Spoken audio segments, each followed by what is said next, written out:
নবী তার মেয়েকে বিয়ে দিবেন। ফাতিমা রাদিয়াল্লাহু তাআলার বিয়ের সময় আমার নবী বলেন, কে আছো আমার মেয়েকে বিয়ে করবা?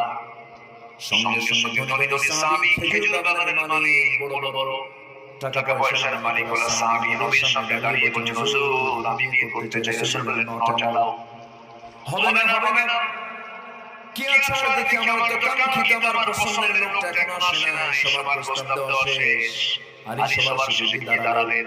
রাসূল বলছেন, আলী কি জন্য আসছো বলো, হুজুর কি জন্য আসছো নিজেও জানি না। বিয়ে করব মানে কি আমার মেয়ে, হুজুর দিলে করা যায়। রাসূল বললেন, আমার মেয়েকে বিয়ে করবা, কি আছে তোমার বলো তো হুজুর? কিচ্ছু নাই, বাড়ি তো নাই আমার। নবী তার মেয়েকে বিয়ে দিচ্ছেন বাড়ি ছাড়া একজন যুবকের সাথে। আর এখন কি লাগে, যুবকের চাকরি তো লাগবে, মঙ্গল গ্রহে একটা অফিসও লাগবে।